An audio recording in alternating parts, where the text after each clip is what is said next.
There is that king of Scots, not of a land, but of a people. Up in the Highlands though, the clans are unruly, they only hold allegiance to their own. They disregard the king, they taunt the Vikings, they do as they please. And the worst of them are the MacMorgan clan. Be very careful there, the natives are dangerous, language incomprehensible, and the weather is awful. MacMorgan clan, the Troublemakers of Scotland. The fall of 869 was spent presiding over the childbed of little Marfok. For 9 days Muriel and Morgan cared for the child together, preparing remedies, warm soups and cold baths. While Muriel largely removed herself from the court, for Morgan it was not to last. Before the end of the year, Chief Morgan received a letter from the High Chief. He has recognized Morgan's newfound talent in leading men into fight and offered him the rank of commander. Morgan took that appointment gladly. Did he have the talent for such post? Sadly, no.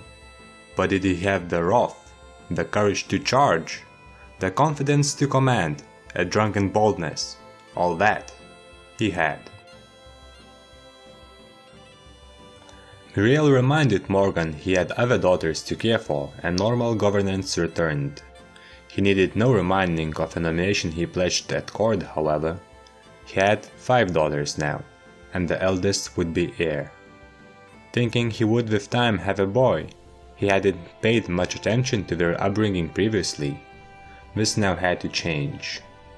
Morgan would foster the 2 eldest daughters himself. The eldest, Dervorgila, was 15 and close to adulthood. She'd have to learn a lot in a short time. The spare to the heir, Morag, would start her training at 14 and would only have a little more time to mature into a commander. Morgan would do what he can in the time that he had, but the instructor's sacrament itself was questionable. As these things were left to chance, the third daughter, Bethok, at 11, was ever inquisitive. She would benefit more from education of a more cerebral bent. Her sisters would be raised with sword and shield as she would be raised with feather and pen.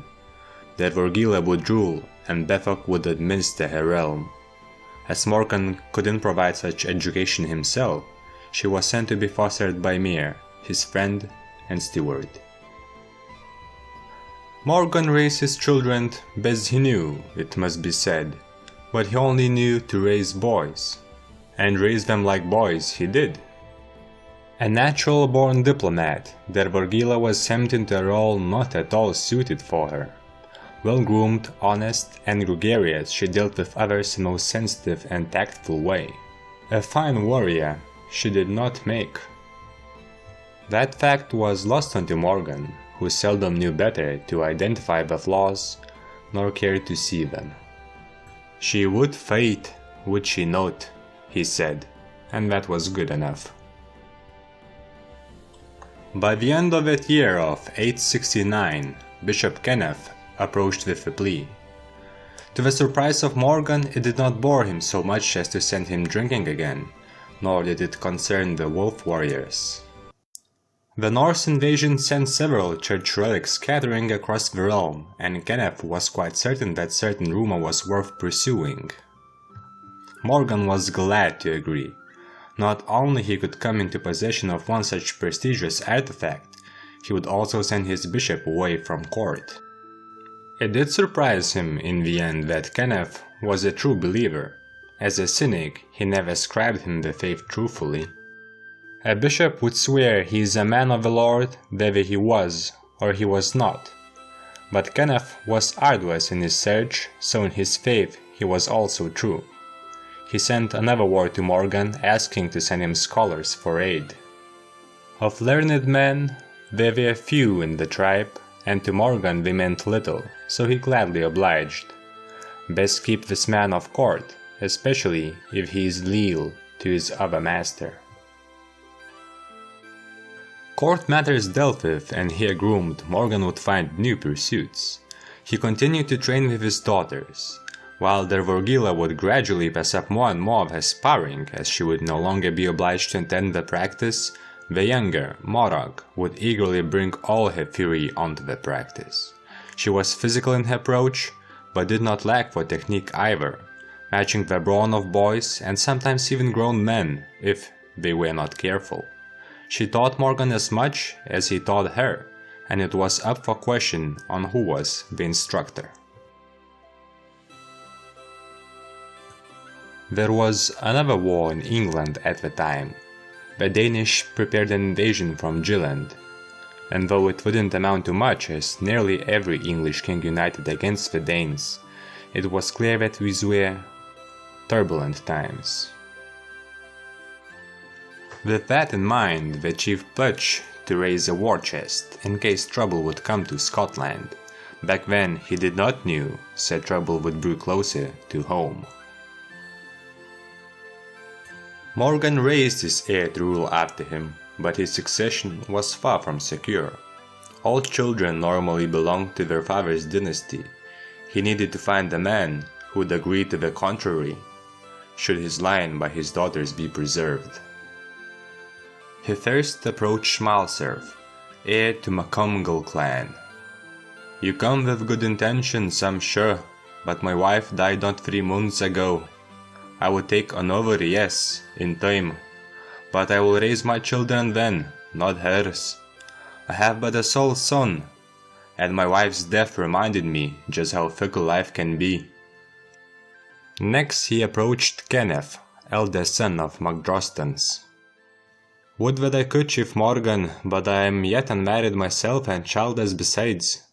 My own succession is far from secure and the clan oft comes first, as you understand." His brother echoed similar arguments. Every nobleman he approached had something to lose. They answered honestly and Morgan couldn't fault them. He needed someone for whom it would be a boon, not a risk. Someone who would be willing to break with tradition for it. He considered his counselors first, but even those he trusted like Mayor came from too low of a birth to produce legitimacy for the marriage. He needed a noble, but a powerless one. And then it dawned on him. Crinan MacCrinan lost his Buchan lands to the prior Norse invasion. His wife had died of stress in the turmoil, so savage must have the sack been. Crinan made the perfect match. He accepted the offer. Marriage would give him power. With power he could reclaim his birthright for himself or his 2 sons. Cregan did not want revenge, or so he claimed. He wanted justice. The sack of Buchan, during which his wife died, made him feel no love for the Norse, however. Already educated at church, it pushed him further into zealotry. The collision course, while clear, wasn't obvious at the time. He came to court as a beggar noble. He had money, but more debts. He seemed both patient and slothful. This was mistaken for content, and while generous, he had little to give. On 23rd of August, 870, Crinan took Dervogila to wife.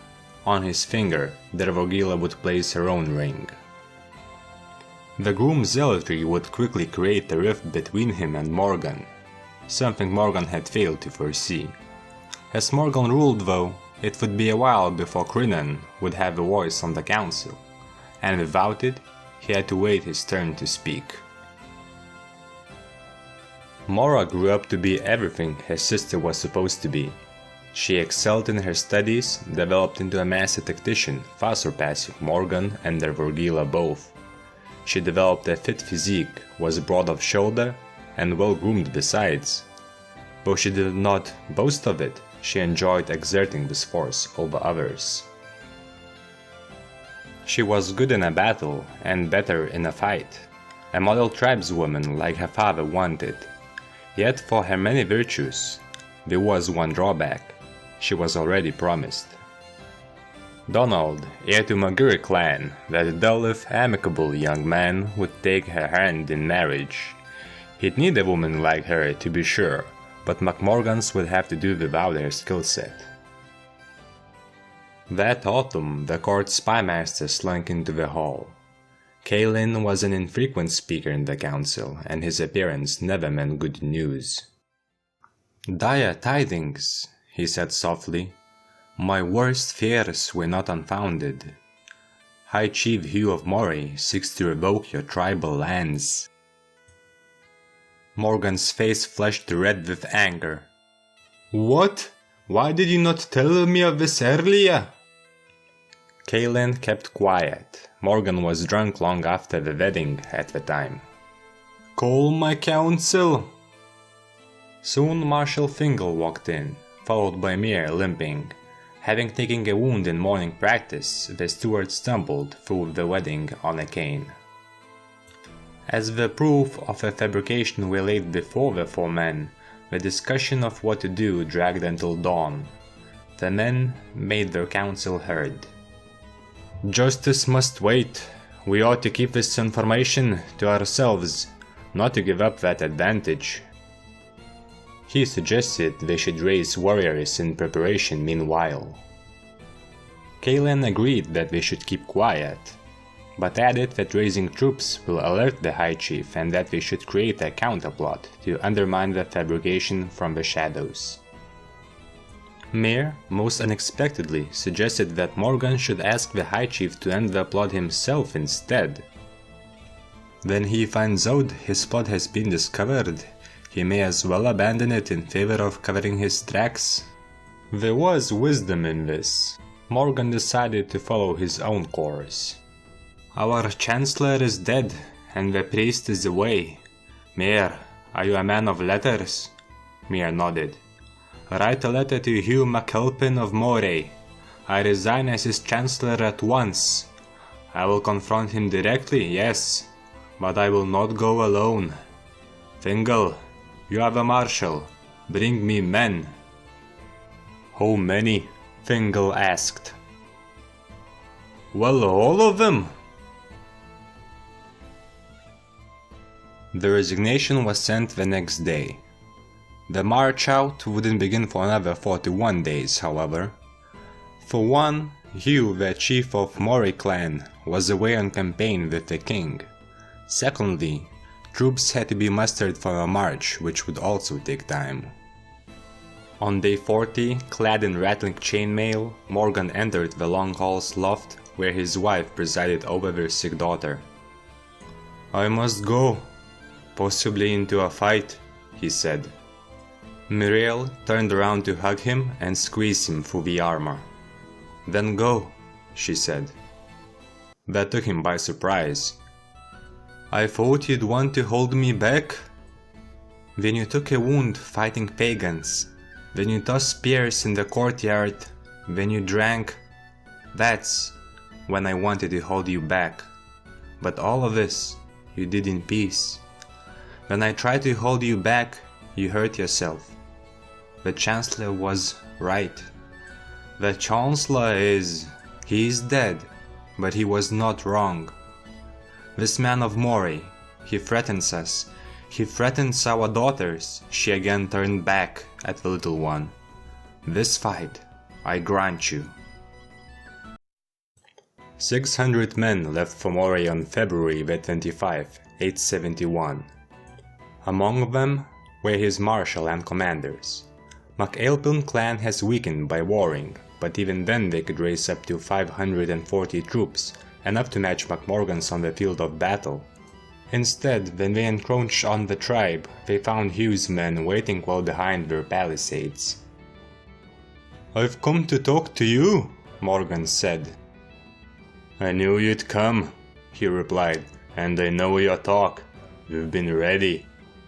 How did you know? He resigned from the council. Morgan remembered sending his Chancellor's brooch sealed over with wax. We can talk, or we can fight. You're welcome at the palisades.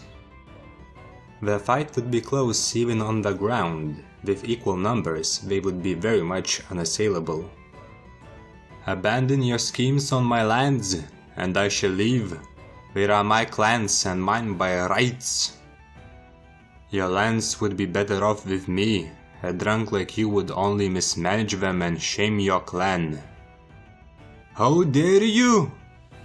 Scotland would be better off with all MacMorgans dead. Enraged, Morgan was about to pull out his sword and sound the attack, but Fingal held his hand. "Bad position," he said. "Why?" said Morgan. "Why do you come after me? What wrongs have my clan done?" "You've done nothing," Hugh said. "When the Norse landed, you've done nothing. When I marshaled for the king my brother against them in Gowrie, you've done nothing. When my tribe was sieged, sacked and burned besides, you've done nothing. Nothing at all. I've raided them in the Isles. The Isles. And I am no vassal to your king. The Highlanders are free folk, and MacMorgans do as they please." "Aye, so you have, and so you will. And it's time to make you come to heel. When I consolidate my power, I will make sure history will not repeat itself. You cannot attack me. Go home, drunk." "I cannot attack you, no. But behind these wooden walls, there is much that's undefended. Go ahead and burn my fields, and remember my other vassal. MacGirrics are our allies. I have my daughter promised to them. They will stand with us. If you strike me first, you will break King's peace. Then we shall see behind which ally the MacGirrics will stand." Morgan had no other choice but to tuck his tail and come home. Not a single farm or homestead was touched on the way back, and by April, all of the men that had set out from Ross have returned, healthy and sound. The tensions would continue to stir for years, however. In April came the call to honor the betrothal between Morag and Donald from MacGirrick clan. As wedding guests, Morgan used the celebration to probe MacGirricks for their stance on the matter. "They have confirmed as much as you have said. They are bound to defend their new relatives, but should a call of arms in defense of their liege lord come, they were bound to answer that call as well." Having nothing to gain from a conflict, the MacGirrics took the position of deterrents in order to prevent it. As conflicts elsewhere raged, there was a war in defense of an Irish king waged by another Irish king turned heretic. Morgan had to decide what to do about a conflict of his own. If he couldn't fight Hugh MacAlpin in battle, he had to find another way to instigate the man. Morgan mocked Hugh's character publicly and often while in presence of other tribal lords, denouncing him as an unfit Tanist, the elected successor of the king.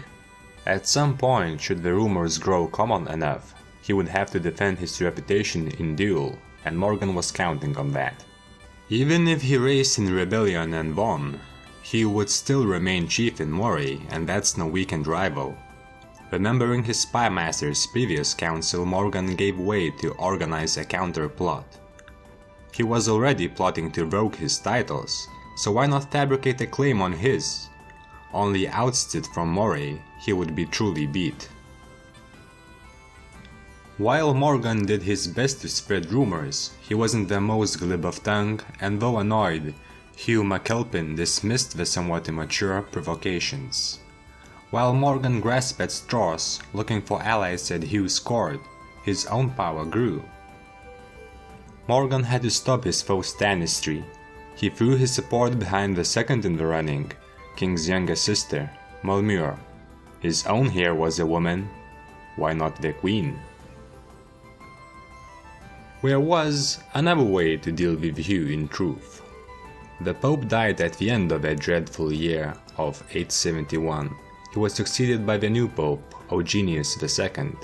The new Pope would be more approachable to excommunication requests on accounts of High Chief Hugh's alleged cannibalism, but that matter stank to Morgan, nor was he in any position to ask for holy decrees. Hugh MacAlpin centralized the Highlands, fended off the MacMorgans, and won many wars for the king. In the end though, he was a young man, nigh 30, and young men long hold the suspicion that they are immortal. When they strike success, their suspicions are very much affirmed to them. Threatened by his sudden shaken position as botanist, Hugh has overreached. He began courting other chiefs to support his claim as heir, and unknown to him estranged some very powerful friends. King Constantine II reminded Morgan of himself when he asked for one of Rost's courtiers to warm his bed. Constantine recently feuded with his brother over their support for different heirs. The conflict was further escalated when Hugh found that the faction intent on securing his succession either way. This disregard has left the king insulted and the brothers feuded, but even then, the king wasn't about to join a plot against his brother, but he was close. MacMorgan was hoping to accelerate. So when he asked for a concubine, Morgan invited the king to court. Having come to claim a lover, King Constantine II came quietly with a small entourage of servants and warriors. Morgan threw a feast, unknowingly attracting unwanted attention for the king. As small nobles flocked to roast like flies, the king grew increasingly uncomfortable with the visit, but the biggest affront was in the drink. Having drank too much, as wasn't seldom, Morgan boasted on his campaign in the Isles, mocked King's brother, as was his habit, and poised himself to be the most important person in the hall. This in turn belittled the king's stature. When revelry was done, Morgan sobered up and, ever the kind man, rushed to apologize. It was too late. King Constantine, ever wanton of respect, found none of it in the Highlands, from his brother and Morgan both. He would forever see the north as an unkind, dreary place. Instead of bringing the two men together, the journey pulled them apart. The king did not want to speak to Morgan, let alone discuss sensitive matters most urgent. "He will never join me now," Morgan thought, and he was right. On May 2nd, 872, Morgan walked the battlements at night, wondering what he ought to do. A bright, white flash pierced the sky. It disappeared as suddenly as it emerged, and the night darkened again. "Phony," he said. "At this crucial time in my life, another man would have taken it for a sign." He continued to pace. MacMorgan clan, the Troublemakers of Scotland. If you strike me down, I will become more powerful than MacGurks can ever imagine.